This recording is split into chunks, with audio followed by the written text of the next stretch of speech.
तो मिथिला वर्णन में पंडित सीताराम झा जे छै से लिखै छथिन जे अम्बचरित से जे छै से लेल गेलै है महाकाव्य। एहिमे पहिल में लिखै छथि अहाँके मानव लोकक मुकुट देश अछि मिथिला नामक, मृदुल मनोहर विमल भूमि जल अछि एहिठामक, अछि साधन अति सुलभ धर्म अर्थक ओ कामक, जतय आबि सब पूरल मनोरथ रघुपति रामक। अब एहि मिथिला जे भूमि छै ओकर वर्णन करैत जे छै से लिखै छथिन जे ई मिथिला भूमि जे छै से मानव लोकक मुकुट देश अछि मिथिला नामक। जहिना मानवके जे छै से सबसँ प्रमुख पार्ट देहके कोन होइ छै, ऊपरका पार्ट होइ छै ने माथ, तहिना एहि देशक जे छै से उत्तरमे जे छै से मिथिला अवस्थित छै। तैँ ओकर जे छै से वर्णन केलखिन हेँ जे मानव लोकक मुकुट देश अछि मिथिला नामक। मिथिला नामक जे देश जहिना मानवके मुकुट मुख्य होइ छै, तहिना एहि भारत देशके जे छै से मुख्य क्षेत्र जे मुकुट छियै ओ जे छियै से मिथिला छियै उत्तरमे। आ मृदुल मनोहर विमल भूमि जल अछि एहिठामक। मृदुल मनोहर विमल यानी स्वच्छ सुंदर नीक, ई जे एहिठामक जे छै से जल ओ मिथिलाके जे छै से एहिठामक पानि एकदम जे छै से स्वच्छ पानि अछि। आ अछि साधन अति सुलभ धर्म अर्थक ओ कामक, जतय आबि सब पूरल मनोरथ रघुपति रामक। ई जे मिथिला भूमि छै ओहि भूमिमे अर्थ और धर्म काम ई तीनटा जे छै ओकर जे छै से प्रमुख क्षेत्र ओ मिथिले रहलै। और एहि मिथिलामे जे छै से जतेक कोनो भी कामना यानी भगवान रामके जे कामना छलनि ओहो कामना जे छै से आबि कऽ कतऽ पुरलनि हँ, मिथिलामे। कखन? जखन कि रामके जे छै से सीतासँ जे छै से विवाह भेलनि। तऽ तैँ कहै छथिन जे जतय आबि सब पूरल मनोरथ, टोटल मनोरथ जे छै से हुनकर रामके कतऽ आबि कऽ पुरलनि हँ, मिथिलामे। आब दोसरमे कहै छथिन उत्तर स्वर्ग दुआरी दक्षिण दिश सुरधुनि, पूब बंग कौशिकी गंडकी पश्चिम दिश पुनि। आब एहि मिथिलाके जे छै से दोसर पदमे मिथिलाके जे छै से चौहद्दीके वर्णन केलखिन। कहै छथिन उत्तर स्वर्ग दुआरी दक्षिण दिश सुरधुनि। सुरधुनि ककरा कहल गेलै हँ? गंगाके। आ स्वर्ग दुआरी कोन भेलै? हिमालय। तऽ जे मिथिलाके उत्तरमे जे छै से स्वर्ग दुआरी यानी हिमालय छै, और दक्षिणमे को की भेलै? गंगा सुरधुनि।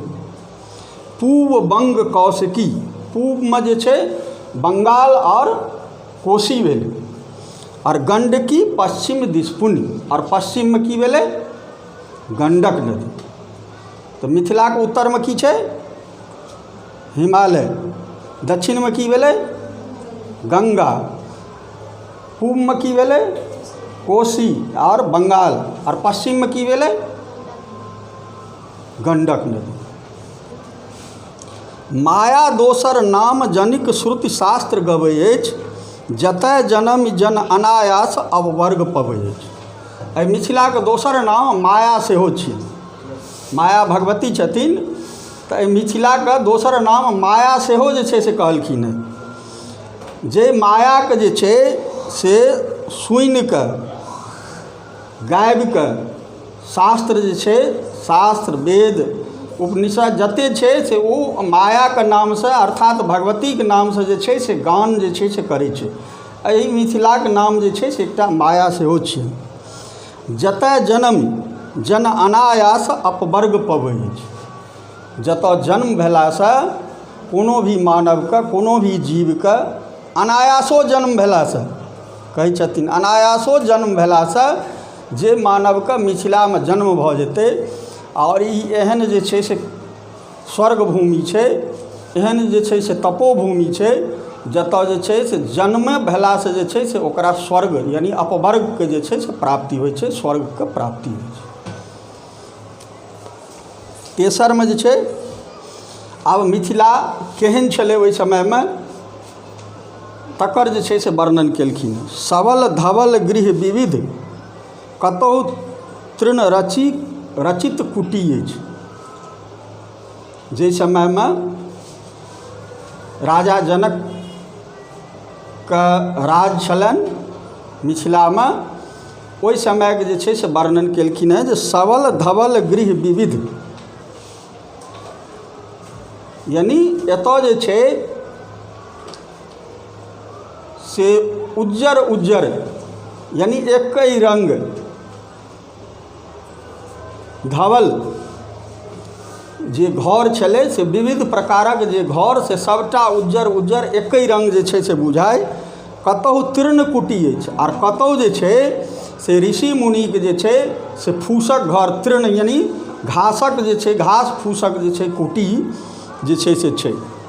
स्वर्ण रजत पात्र कतहु पूर्ण पर्णपुटी अछि आओर कतहु जे छै से स्वर्ण रजत यानी अहाँ सब देखैत हेबै विवाह सबमे एगो कैसेट बजै छै जाहिमे जे छै से दै छै ने जे छै से मिथिलामे सबटा जे छै से सोने चाँदीके बर्तन जे छै से बनल छै, ओहिठाम दै छै ने, तऽ ओकरे वर्णन जे छै से केलखिन हेँ जे कतहु जे छै से स्वर्णके जे छै, चाँदीके जे छै से बर्तन आओर द्रव्य जे छै से छै, आओर कतहु जे छै से जतऽ ऋषि महात्मा रहै छथिन, तपस्वी रहै छथिन, जतऽ जे छै से मिथिलामे बच्चासब जे छै से शिक्षा ग्रहण करै छै, ओहिठाम जे छै से पर्णपुटी, पर्णपुटी मने पत्ताके जे छै से बर्तन बनल, पत्ताके जे छै से बर्तन बनल जे छै से देखै छथिन, जाहिठाम जे छै से ऋषि महात्मा आओर जे बच्चा जे छै से अध्ययन करै लए जाइ छै ओ ओहिमे जे छै से कुटीमे, ओहि पर्णपुटीमे जे छै से भोजन करै छै। केओ बलकल कटी जटी कतहु केओ चित्रपटी अछि। कहै छथिन एहिठामक लोक जे छै से केओ बलकल कटी, केओ आधे जे छै से बलकल यानी केराक पात, केराक पातके जे छै से पहिर कऽ केओ जे छै से कतहु आधे डाँर जे छै से केराक पात पहिर कऽ केओ तपस्यामे जे छै से लीन छै। आ केओ जटी अर्थात केओ जे छै से जटाजूट बढ़ेने जे छै से ऋषि महात्मा कतहु जे छै से छै, आओर केओ जे छै से चित्रपटी अछि, आओर केओ जे छै से चित्रकारी बनल जे छै से कपड़ा पहिरने छै, साड़ी धोती चाहे ओकर आओर कोनो वस्त्र, ओ सबटा जे छै से चित्रपटी अछि।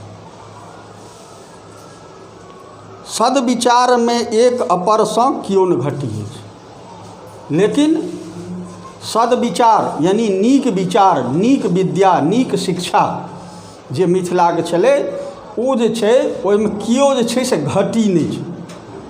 अर्थात ओहिठामक जे नीचाँ पायदानपर लोक जे छै से बसल छै ओहो जे छै से विद्या आओर सद्विचारमे नीक लोक पानामे जे छै से बहुत नीक छलै। आओर जे केओ मानि लेल जाए ऊपर राजा महाराजाके अथीमे छलखिन ओहो जे छै से विद्वान छलखिन। ओहिना छात्र सबके जे शिक्षा छलै सेहो विद्वतासँ भरल रहै, आओर ओहि समयमे जे ऋषि महात्मा पढ़बै छलखिन ओ सब तऽ जे छै से विद्वतासँ भरल रहबे करथिन। ई जे छै से कहलखिन हेँ मिथिलाके जे छै से वर्णन। तऽ पहिलमे भेलै मिथिलाके कतऽ छै, दोसरमे मिथिलाके चौहद्दी, आओर तेसरमे जे छै से मिथिलामे की सब ओहि समयमे रहै। आब दोसर दिन अहाँ सबके 3 के बाद